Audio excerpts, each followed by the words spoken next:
Hey YouTube, so today I'm just going to show you these two power banks. We have the RavPower and the Anker. Now this Anker is the best seller on Amazon, and it has been for, I believe, several years now. So this is the Astro E1, and its capacity is 5,200 milliamp hours or 19.24 watt hours, and it's got the Anker's IQ USB output and a micro USB for charging. 4 LEDs on the front indicate charge level. There we go, this one's fully charged, and I've just tested these, so I'll show you. I'll run the test. Perhaps I'll try and include it up here in the video if I can work it out in Premiere. If not, I'll have to stick it on the end of the video. But anyway, carry on. So we're going to compare this with the RavPower. Now this thing is popular on Amazon. It's £1 more presently, and although it's popular, it's got about, I think I did look it up, it's about 6 of the reviews on it. So the Anker's maybe got 6,000, this one's got 1,000 reviews.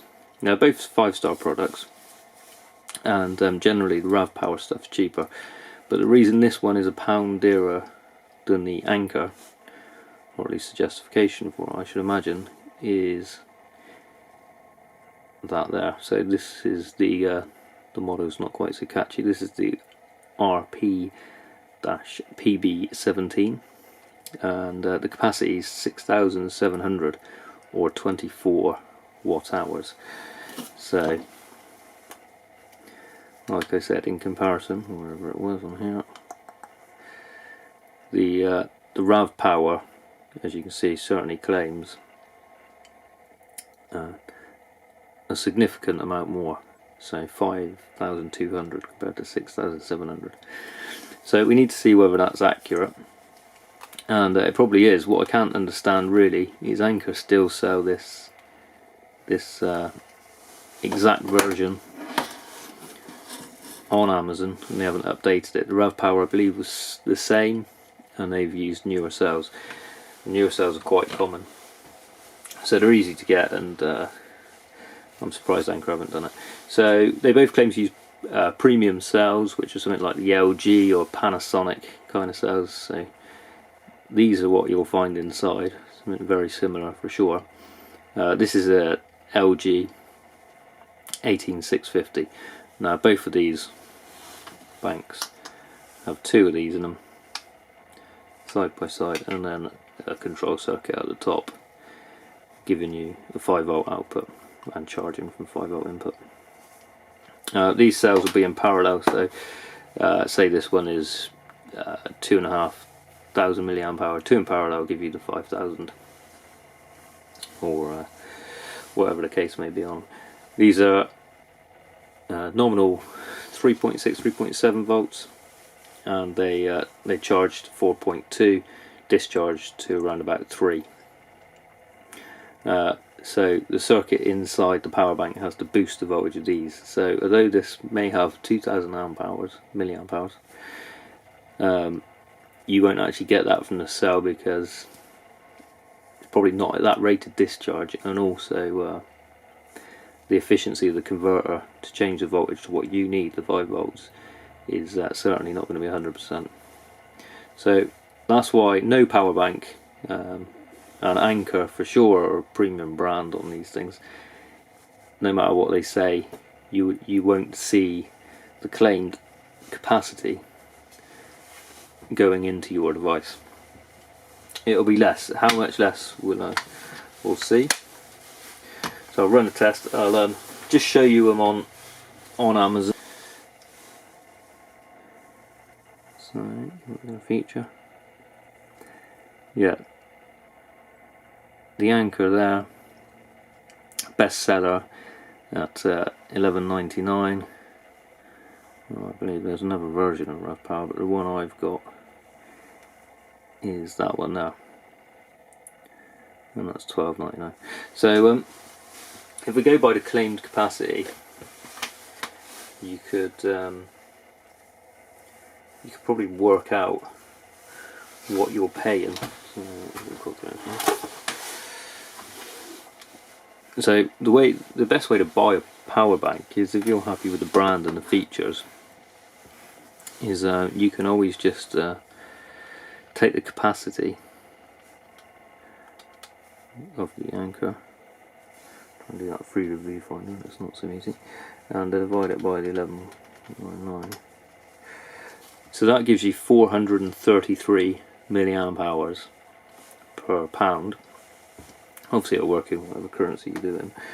And if we do the same there, so that was 6,700 divided by the 12.99, that's 515, so you get 515 milliamp for your pound.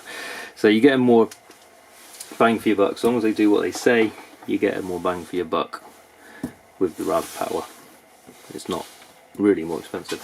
And just to compare the two, so this is a plastic case. It's nice, but it's robust and it looks attractive, but it does smear up. The RavPower is a matte black. It's rounded, and this is actually aluminium. So I don't know if it will dent. Probably no stronger than the Anker. The plastic's warm, that's one thing if you've got it in your pocket, whereas the aluminium's cold to the touch, obviously. Size wise, they're very similar. And both of these, the reason they're best sellers is they've got relatively low capacity. They will charge a phone pretty much 100%, and they do slip into a pocket. So just to compare, all of the I've bought my own money. I'm not sponsored by either of these or anything silly like that. So that's the small one compared to the 13, I believe this is. So that is 13,400. And if we go up again to a 20,000, you're not getting that in your jeans pocket very easily. So let's get on with showing you what I did. Let's zoom out,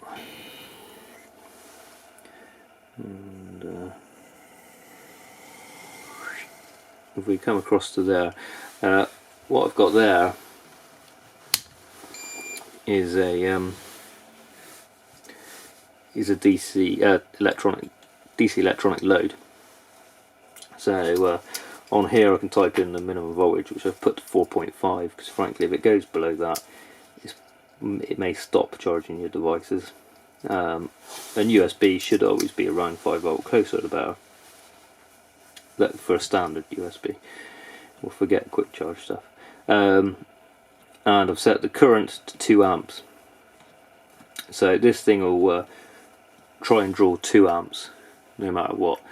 So this is a slightly harder test than charging a phone, because a phone will take up to about 2.4 amps,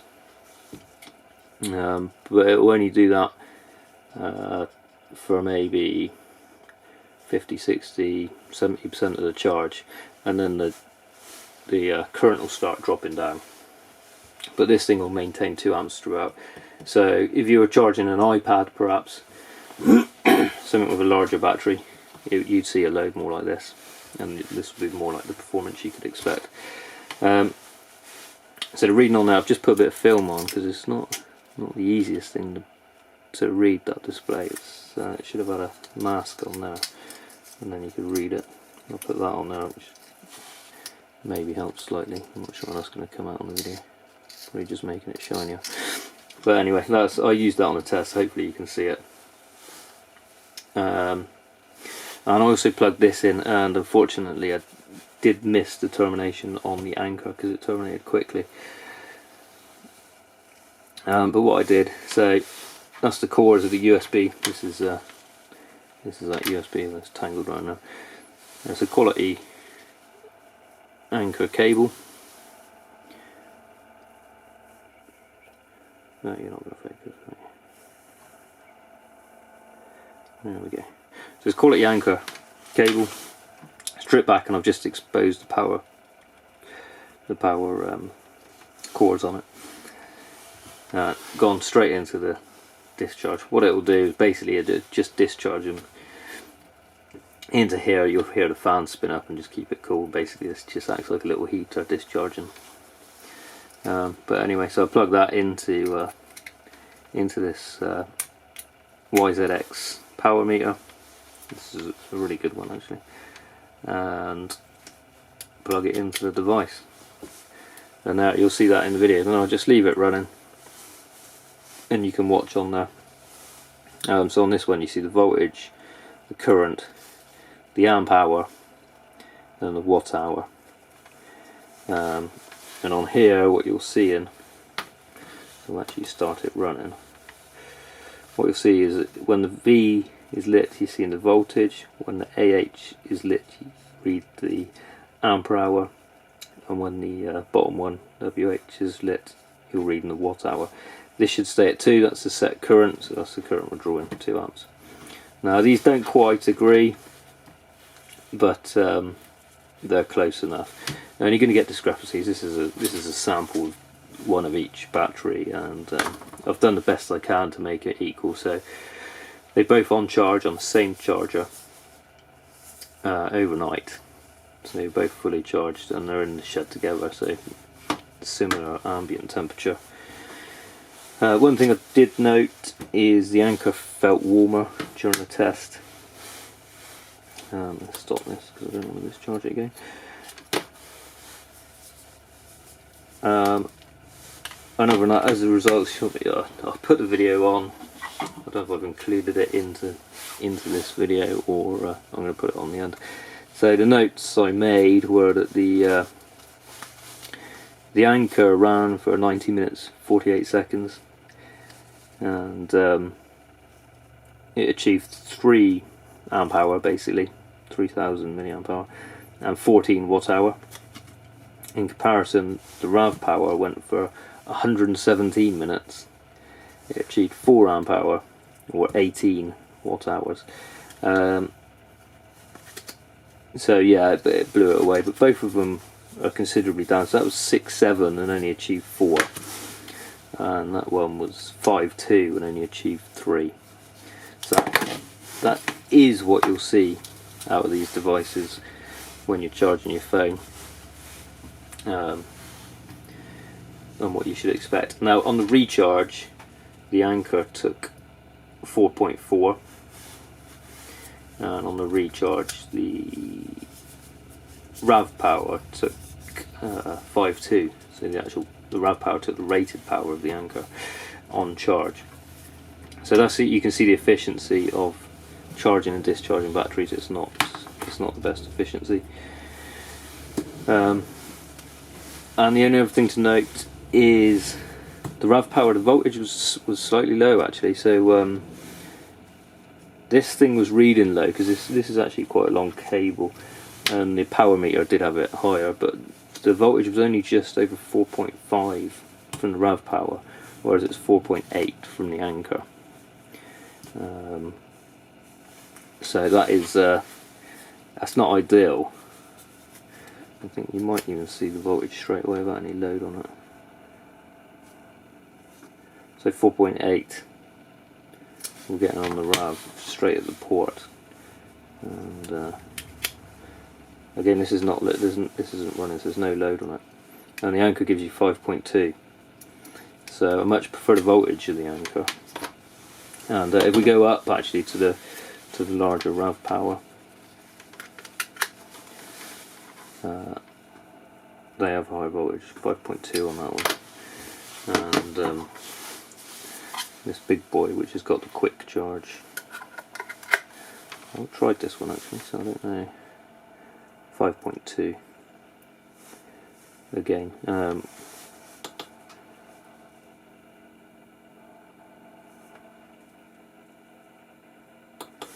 I don't know how that works.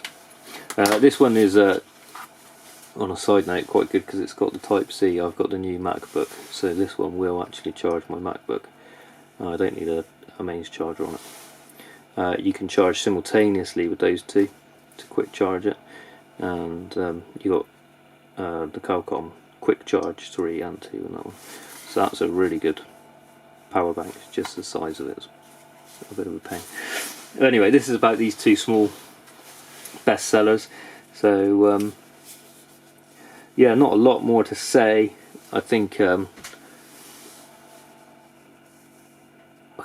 can't see why the Anker is seemingly so much more popular, like 6 to 1 on Amazon or something like that. Personally, I'd go for the RavPower just for the cost capacity ratio. Hopefully Anker will upgrade this, but this one, both of these I've had for certainly well over a year, probably 2 years now. So obviously that's affecting performance, but they've got similar use, so there we go. Yeah, hopefully Anker will update this with newer cells. So Panasonic do 3400, so potentially 6.8, and yeah, they're both good. But RavPower is better bang for buck. Hope that was helpful. And yeah, I might roll that over a bit in at the end. Thanks for watching. Bye.